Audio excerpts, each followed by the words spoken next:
नमस्कार दोस्तों, आप देख रहे हैं टीवी 24 नेटवर्क। मैं हूं आपके साथ पूनम यादव। संविधान लागू होने के 75 साल पूरे होने के मौके पर लोकसभा में आज से 2 दिन की संविधान पर चर्चा शुरू हो गई है। इसे लेकर सत्तारूढ़ दल बीजेपी और कांग्रेस दोनों में जहां इस चर्चा के लिए श्रेय लेने की होड़ मची हुई है, तो वहीं दोनों ही राष्ट्रीय दलों ने अपने अपने सांसदों को 2 दिन तक सदन में मौजूद रहने की व्हिप जारी की है। इसी क्रम में एक तरफ विपक्ष की ओर से वायनाड से नवनिर्वाचित सांसद प्रियंका गांधी वाड्रा जवाब देते हुए लोकसभा में अपना पहला भाषण दिया है। प्रियंका ने उन्नाव रेप कांड और संभल हिंसा पर भाजपा को घेरने का काम किया। उन्होंने कहा, जल्द ही देश फिर से उठेगा और आगे बढ़ेगा। तो वहीं संसद में संविधान पर चर्चा के दौरान अखिलेश यादव ने भी जवाब दिया।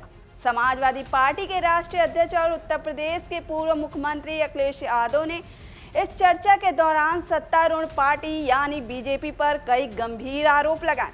उन्होंने जाति जनगणना पर जोर दिया और सरकार की कई नीतियों का भी खुलकर विरोध किया।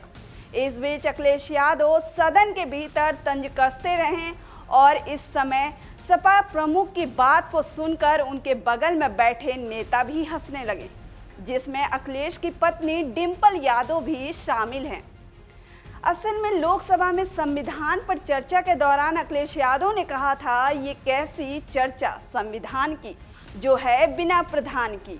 ये सुनकर अखिलेश के पास बैठे समाजवादी पार्टी के सांसद हंसने लगे। अखिलेश यादव के पीछे उनकी पत्नी डिंपल यादव भी बैठी हुई हैं, जो इस बात पर मुस्कुराते हुए दिखाई भी दी। बाद में अयोध्या के सांसद जो अखिलेश यादव के ठीक बगल में बैठे थे, उन्होंने अपने नेता की बात को भी दोहराया।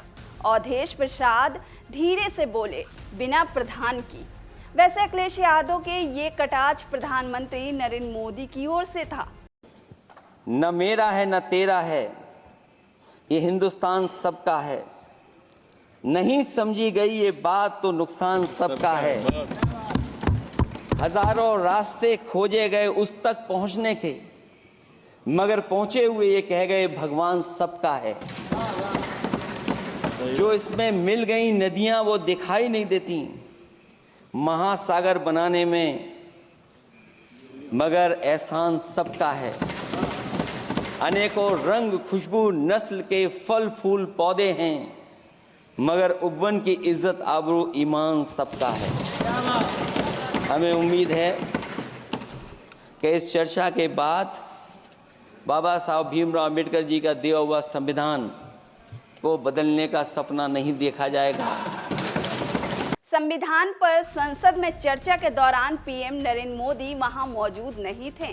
शुक्रवार को पीएम नरेंद्र मोदी का प्रयागराज दौरा था, जहां उन्होंने कई हजार करोड़ की विकास परियोजनाओं की शुरुआत की है। पीएम नरेंद्र मोदी ने संगम पर पूजा और दर्शन किए और बाद में उन्होंने अक्षय वट वृक्ष की भी पूजा की। उसके बाद हनुमान मंदिर और सरस्वती कूप में दर्शन किए और पूजा की। प्रधानमंत्री नरेंद्र मोदी महाकुंभ 2025 के लिए विभिन्न परियोजनाओं का भी उद्घाटन किए।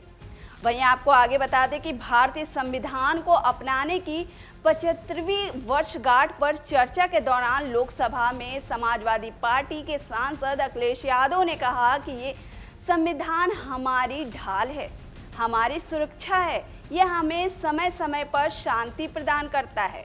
संविधान शोषित, अपेक्षित, पीड़ित और वंचितों के अधिकारों का सच्चा संरक्षक है। ये संविधान बहुत बड़ा सहारा है हमारे जैसे लोगों और देश के कमजोर लोगों के लिए, खासकर पीढ़ी के लिए। संविधान बचाना जीवन मरण का सवाल है। उन्होंने आगे बीजेपी पर हमला बोलते हुए कहा कि इस सरकार में जो खिलवाड़ संविधान के साथ हुआ वो कभी नहीं हुआ। अखिलेश यादव ने आगे कहा कि आज संविधान को बचाने के लिए करो या मरो की जरूरत है। जो संविधान बदलना चाहते हैं और 400 पार का नारा लगाते थे, जनता ने उन्हें सबक सिखा दिया है। ना मेरा है ना तेरा है, हिंदुस्तान सबका है। नहीं समझे तो नुकसान सबका है। फिलहाल के लिए इतना ही। और भी खबरों को देखने के लिए देखते रहिए टीवी 24 नेटवर्क।